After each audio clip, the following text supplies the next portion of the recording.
આજે આપણે ધોરણ 4ના અંગ્રેજીના 2 માર્ચ 2024ના રોજ લેવાયેલી ઇંગ્લિશની જે એકમ કસોટી છે એની પ્રશ્ન બેંકનું સંપૂર્ણ સોલ્યુશન જોઈશું. પહેલો પ્રશ્ન છે, read the paragraph and answer the question.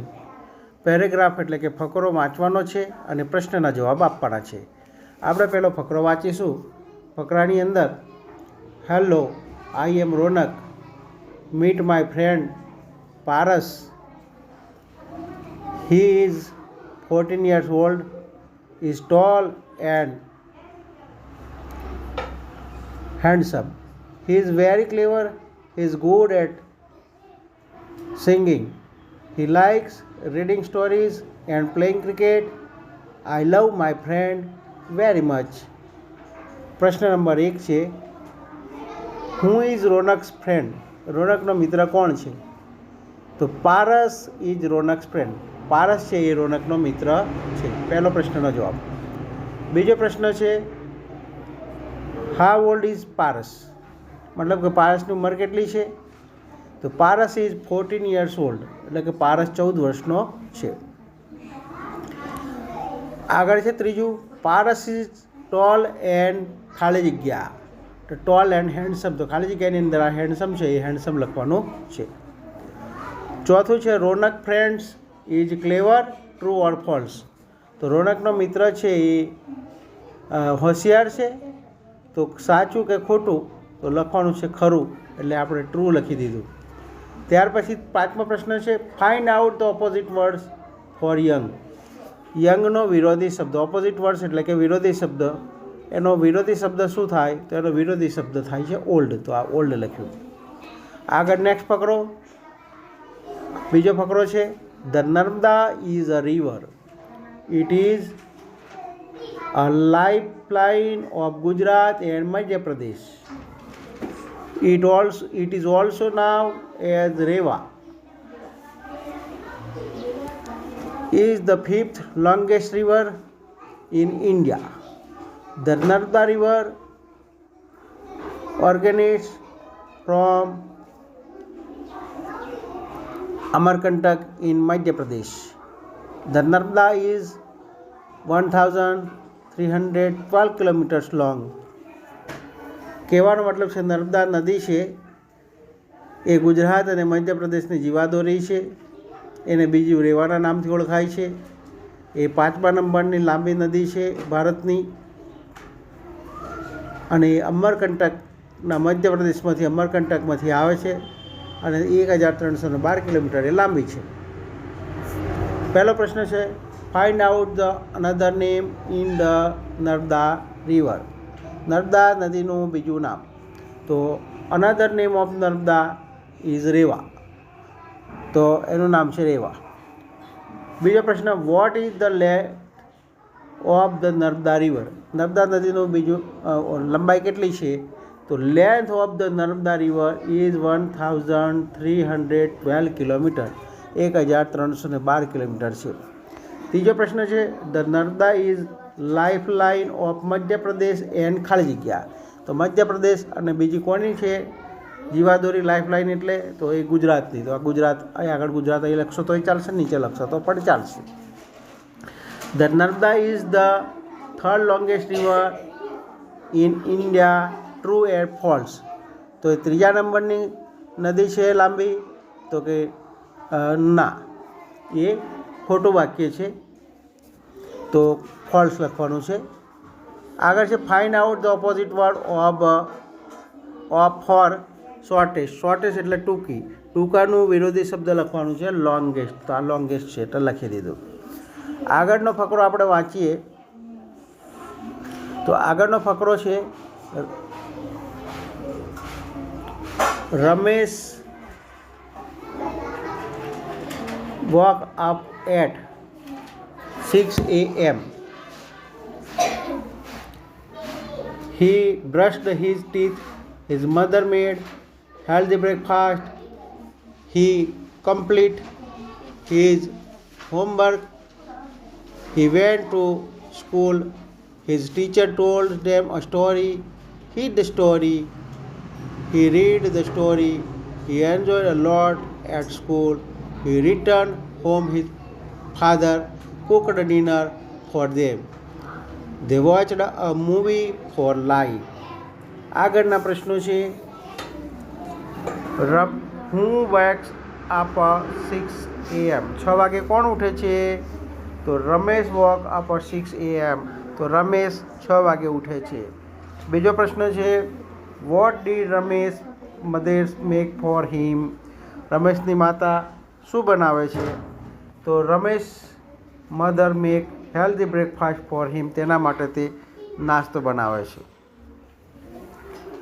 Ramesh enjoyed a lot at ખાલી જગ્યા, તો ભાઈ સ્કૂલ લખવાનું છે. Ramesh teacher told them a story true and false, ખરું છે ખોટું? તો એ ખરું છે એટલા માટે ટ્રુ લખી દીધું. Find out of the opposite word of dislike. Dislike એટલે ન ગમતા વસ્તુનો વિરોધી શબ્દ છે લાઇક. આગળનો પ્રશ્ન પેરેગ્રાફ છે Rahim like animal. He has a Pat dog named Tommy. Once Rahim and his mother went to the pet shop to buy a new toy for Tommy. Rahim saw one little dog house. He decided to buy it for Tommy. The dog horse was brown. He brought it for Tommy. Tommy was very happy. એના પ્રશ્નના જવાબ છે પહેલો પ્રશ્ન who was very happy, તો બહુ ખુશ કોણ છે? Tommy was very happy. બીજો પ્રશ્ન છે what is the name of Rahim's pet dog? આ એના પાલતુ કૂતરાનું નામ શું છે? તો Rahim's pet dog named Tommy, તો પાલતુ કૂતરાનું નામ ટોમી છે. રહીમ શો વન લિટલ, જવાબમાં લખવાનું છે dog house. The dog house was black, true or false? તે કાળું છે? નો, એટલે ફોલ્સ, ખોટું. Find out the opposite word of cell. સેલનો વિરોધી શબ્દ બાય. સેલ એટલે વેચવું ને બાય એટલે ખરીદવું. આગળનો પેરેગ્રાફ છે hello my name from I study in standard 4th in Mahatma Gandhi Vidyalaya. Mister Patel is my class teacher. Mister Shah is the principal of the school. Raziyaben teacher as English. There are 8 classes in my school. There is a computer lab. There is a playground and a small garden in my school. All like school very much. પહેલો પ્રશ્ન છે Who is the class teacher of Forum's class? તો ભાઈ Mr. Patel is class teacher of the Forum's class. બીજો પ્રશ્ન છે is Mr. Shah the principal of the school? Mr. Shah principal છે, તો yes, Mr. Shah is in the principal of the school. ત્રીજો પ્રશ્ન છે રજિયાબેન ટીચર, તો રજિયાબેન teacher સારા છે, તો ઇંગ્લિશના, તો અહીં ઇંગ્લિશ લખી દેવાનું છે. આગળ ચોથો પ્રશ્ન there are 10 classroom in the school, true or false? સ્કૂલમાં 10 ક્લાસરૂમ છે, ખોટું, ના, એટલા માટે ખોટું. આગળ find out the opposite word for big. બિગનો વિરોધી શબ્દ, તો બિગનો વિરોધી શબ્દ છે સ્મોલ. આગળ પ્રશ્ન 2 આવે છે, question number 2. Arrange the following words in the alphabetical order. એટલે કે કક્કાવાળીના ક્રમમાં એબીસીડીના અક્ષરના જે મૂળાક્ષર છે, આલ્ફાબેટ છે, એ પ્રમાણે એને ગોઠવવાનું છે. મતલબ સ્પેલિંગનો, દરેક સ્પેલિંગનો પ્રથમ અક્ષર એબીસીડીના ક્રમમાં, કક્કાવાળીના ક્રમમાં, આલ્ફાબેટિક ક્રમમાં એરેન્જ કરવાના છે. પહેલું છે બ્રેવ, હેપી,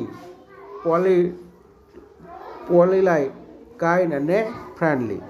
તો એને ગોઠવ્યું તો આ બધા ઉપરના સ્પેલિંગ છે, એ બધા સ્પેલિંગની અંદરથી એ ઉપરથી કોઈ નથી, બે ઉપરથી છે, એટલે બી ઉપરથી બ્રેવ આવે, એટલે બ્રેવ પહેલો લખ્યો. પછી બી પછી સી આવે, ડી આવે, ઈ આવે, બી સી, પછી સી ડી અને ઈ પરથી કોઈ સ્પેલિંગ અહીં આગળ આપેલા નથી આ નીચે. એટલા માટે આપણે એફ ઉપરથી સ્પેલિંગ છે આયરો, તો એના માટે આગળ ફ્રેન્ડલી લખ્યો. પછી એફ પછી જી આવે, જી ઉપરથી કોઈ સ્પેલિંગ નથી. એચ ઉપરથી છે એટલે હેપી, તો હેપી લખી દીધો. એચ પછી આઈ પરથી કોઈ સ્પેલિંગ નથી. પછી જે પરથી નથી, કે ઉપરથી છે તો કે ઉપરથી કાઇન્ડ લખી દીધો. અને છેલ્લે પી ઉપરથી છે તો પી ઉપરથી લખી દીધો. આ રીતે ક્રમમાં આપણે આ લખવાના છે. દરેકના આપણે આગળ લખી દીધેલા છે ક્રમ વાઇઝ. આપ જોઈ શકો છો 5 છે, 5ના આપણે આગળ બધા બતાવી દીધા છે. 5ના ક્રમ કેવી રીતે લખવાના છે તમે જોઈ અને એને એરેન્જ કરી શકો છો. આ રીતે સમજ પણ આપી દીધી છે, ગોઠવીને લખી શકો છો. આગળનો નંબર 3 છે. તો ત્રીજા નંબરની પ્રશ્ન છે. ત્રીજા નંબરનો પ્રશ્ન શું કહે છે એ જુઓ તમે. Match A with B any one, કોઈ પણ એક છે એ અને બીનું મેચ કરવાનું છે. આપણે એ અને બીને જોડવાના છે. જોડકા કહીએ તે વસ્તુ છે. અહીં આગળ જોડીને આપ્યા નથી, પરંતુ મેચ કેવી રીતે કર્યા છે તે કહું છું. કલર સરખા કરીને મેચ કરી આપ્યા છે. દાખલા તરીકે પહેલું તમે જુઓ, પહેલું જોશો એટલે શું છે પહેલું? તો પહેલું છે ભાઈ ફાર્મર. શું છે? ફાર્મર. તો આ ફાર્મર છે, એનો કલર જેવો કલર છે એવો આગળ ફાર્મરનો આપી દીધો છે, એટલે પહેલાંનો જવાબ આવી રહ્યો. બીજું છે ટીચર. ટીચરનો વાદળી કલર, તો ટીચરને સ્કૂલ લાગે તો સ્કૂલ એના જેવો જ કલર કરી દીધો છે. એટલે આમ જોડો તો તમે આ રીતે જોડી શકો છો, આ રીતે જોડી શકો છો. ગાર્ડનર, એટલે ગાર્ડનરને ગાર્ડન સાથે જોડવાનું છે, તો આ એનો લીલો કલર આપી દીધો. ત્યાર પછી ડૉક્ટર છે, ડૉક્ટરને હોસ્પિટલ સાથે જોડવાનો છે, એનો વ્હાઇટ કલર આપી દીધો. બરાબર છે? આ રીતે જોડકા જોડી દેવાના છે. ત્યાર પછી આગળ આપણે જોઈએ તો આગળ છે બીજા નંબરનું. એની અંદર તમે જોઈ શકો છો કે ભાઈ ફાસ્ટ, તો ફાસ્ટનું વિરોધી સ્લો થાય. ફાસ્ટનું વિરોધી સ્લો છે, તો આપણે અહીં આગળ સ્લો સાથે મેચ કરી દીધો. ત્યાર પછી બિગ, બિગનું સ્મોલ થાય તો બિગનું સ્મોલ આવ્યો. કલર પણ સરખા જ કરી દીધેલા છે. પછી હોટ, હોટ એટલે ગરમ, એનું ઠંડુ થાય. ત્યાર પછી થીન, થીન એટલે પાતળો, તો એનું આ જાડો. અને હેપી તો ખુશ એટલે હેપીનું શેડ. આ રીતે જોડકા જોડી દેવાના છે.